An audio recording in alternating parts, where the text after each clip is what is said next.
Hi guys, welcome back to my channel Banerjee Mantra. तो topic ये है कि जगत दीदी अन्नप्राशन के फंक्शन में क्यों रोई।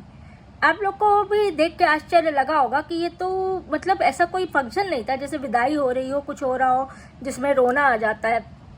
ठीक कि हाय बेटी विदा हो जा रही, नंद विदा हो जा रही है, बहन विदा हो जा रही है ना, तो रोना आता है। किसी के एनिवर्सरी पे रोना, किसी मतलब अच्छे काम में इसने इतनी मनुष्यत उस छोटी सी बच्ची के अन्नप्राशन पे फैला दी। आप लोग ये समझ लीजिए कि इसको रोक के इसको दूसरों की खुशी नहीं देखी जाती है, और उस दूसरों में इसका भाई भी आता है, उस छोटी सी बच्ची जो भी 6 महीने की है वो भी आती है। इसको दूसरों की खुशी देखी ही नहीं जा सकती है। ये जब तक अपना रोने वाला मनुष्यत किसी के और काम में ना फैलाए तब तक जो है इसको चैन भी नहीं पड़ता है। आप लोगों ने देखा होगा कि अपने किसी फंक्शन में इसको रोते देखा, एंगेजमेंट कितनी फंक्शन हुई, सब में ये करके आके बैठी, खूब स्टाइल से साड़ी पहन के सर में पीछे से ऐसे करके तब बैठी, रात में मैरून साड़ी रेड साड़ी भी पहन के बैठी, लेकिन एक में भी ये नहीं रोई। इसको दूसरों के फंक्शन पे जाके मनुष्यत फैलानी होती है क्योंकि इसको कहीं ना कहीं ये होता है कि मैं मतलब ऐसी हूँ, मैं रोऊंगी तो लोगों के मतलब फंक्शन में इसको मतलब ये चीज़ इसको मिथोलॉजी मिथ एक ये कंफर्मेशन है कि ऐसा होगा तो दूसरों के फंक्शन पे मनुष्यत फैलेगी, मैं वही कर सकती हूँ।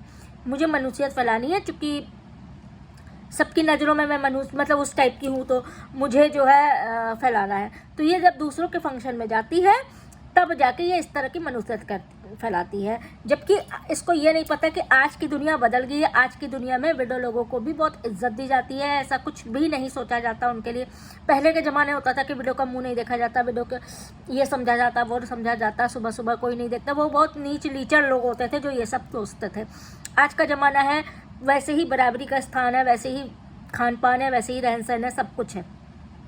लेकिन ये इस एक मुद्दे को लेकर चलती है और जैसे ही किसी और के फंक्शन पर जाती है और आंसू टपका के रोके वरना आप लोग खुद सोचिए कि अन्नप्राशन ऐसा कोई फंक्शन था जिसमें इसको रोने की जरूरत थी।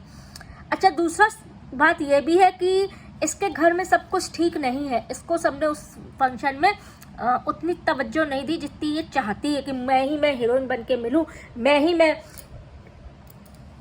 वो करूं, तो इसको उतना मतलब वो नहीं तवज्जो दी गई है, इतना प्रेफरेंस नहीं दिया गया, जिस वजह से भी हो सकता है कि ये रोई हो। क्योंकि पहले तो हर फंक्शन में भाई जिसका फंक्शन है उससे ज़्यादा तो ये तैयार होती थी, इसी का जैसे होता था है।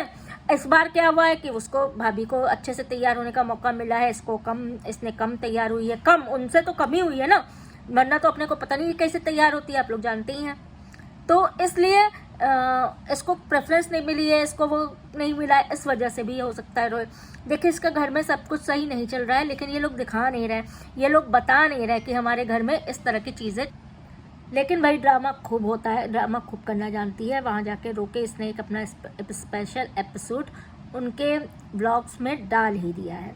अच्छा, इस बार ये भी हुआ था कि उनका फंक्शन है तो मेन ब्लॉग उसी में आएगा। इसने अपना जो छोटा मोटा कंटेंट निकाला, क्लिप जोड़ के इसने वो वीडियो बनाई। इसको पूरी परमिशन नहीं थी, पहले जैसे नहीं होता कि मैं ही पहले डालूंगी, मैं ही सेंटर ऑफ अट्रैक्शन रहूंगी, ऐसा कुछ नहीं है। सचिन की वजह से एक चीज़ तो अच्छा ही हो गई है, इनको इनकी वो पता चल गई है कि कहाँ इनकी जगह है, और एकदम सब के सब राइट टाइम हो गए, सब के सब राइट टाइम हो गई, पूरी छपरी गैंग राइट टाइम हो गई है। अगर आप लोग ने देख रहे होंगे, अब धीरे छुप के चाहे जो कर रहे हो, है ना। तो इस वजह से मुझे थोड़ा सा अजीब लगा जब मैंने देखा ये इसमें मतलब ना तो कोई विदाई, ना कोई शादी, ना कोई शहनाई, ना कुछ, एक तो अन्नप्राशन का फंक्शन, वो भी भतीजी का, उसमें कौन रोता है? क्या दुख हो रहा था क्या कि मतलब खाए इसके तो बच्चे का अन्नप्राशन हो रहा है? मैं तो सोची नहीं थी, मैं तो समझी नहीं थी, क्योंकि सुमित ने भी ये चीज़ क्लियर की, सचिन ने भी ये चीज़ क्लियर की कि इसको अपने भाई और भाभी के चैनल से प्रॉब्लम थी, इसको घर के किसी मेंबर की खुशी से प्रॉब्लम है, इसको घर के किसी मेंबर के मतलब चैनल करके अर्निंग है, उसकी भी लाखों अर्निंग आ रही है, मेरी खाली आ रही थी, मेरे ही आगे सब झुक रहे थे, मुझे से सब मांग रहे थे, मुझे घर से इसीलिए नहीं निकाला जा रहा था, चाहे मैं इधर भी डुएट करूं उधर भी डुएट करूं, कि मेरे पैसे से खर्चा चल रहा था, ये लोग अपना कमाने लगे, ये चीज़ भी होती है। आप लोग की क्या राय है मुझे कमेंट सेक्शन में बताइए। वीडियो लाइक कर दीजिए, चैनल सब्सक्राइब कर दीजिएगा, please like subscribe and do comment.